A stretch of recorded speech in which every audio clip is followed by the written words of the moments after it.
No comment simply wait channel உங்களை அன்போடு வரவேற்கிறது. இந்த வீடியோ நம்ம என்ன டிஸ்கஸ் பண்ண போகிறோம்னு பார்த்தீங்கன்னா, நம்ம டாப் 3 ஆக்டர்ஸோட ட்ராப் மூவிஸை வந்து இந்த வீடியோவில் நம்ம டிஸ்கஸ் பண்ண போகிறோம். இந்த வீடியோ வந்து ஒரு part 3 video, part 2 and part 1 வந்து நம்ம சேனலில் போட்டிருக்கோம். கண்டிப்பாக மிஸ் பண்ணாமல் பாருங்கள். இந்த இதில் ஃபஸ்ட்டு நம்ம பார்க்க போகிறது வந்து பகலவன். இதில் வந்து நம்ம தளபதி விஜய் அவர்கள் வந்து லீட் ரோலில் ப்ளே பண்ணுறதா இருந்தது.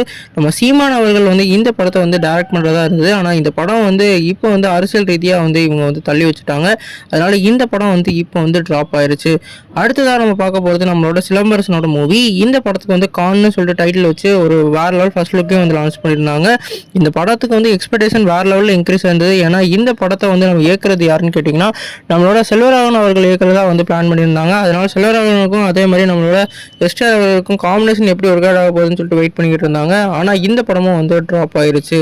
நம்ம மூணாவதாக பார்க்க போகிறது நம்ம உலகநாயகன் கமலஹாசனோட ட்ரீம் ப்ராஜெக்ட்னு சொல்கிற மருதநாயகத்தை பற்றி பார்க்க போகிறோம். இந்த படம் வந்து ஒரு வேற லெவல் மூவியாக, ஹிஸ்டாரிக்கல் மூவியாக வந்து எடுத்துக்கிட்டு இருந்தாங்க. இந்த படத்தோட பட்ஜெட் வந்து அப்பயே வந்து 300 கோடி 400 கோடியை வந்து அசால்ட்டாக நெருங்குச்சு. குறிப்பாக இந்த படத்தில் வந்து வேற லெவலில் வந்து ஸ்டண்ட் சீக்வன்ஸும் அதே மாதிரி ரியலிஸ்டிக்காக வந்து நிறையா வந்து வச்சுருந்தாங்க. அதனால் இந்த படத்துக்கு பட்ஜெட் ஏற்கனவே இந்த படத்தை வந்து ட்ராப் பண்ணிட்டாங்க.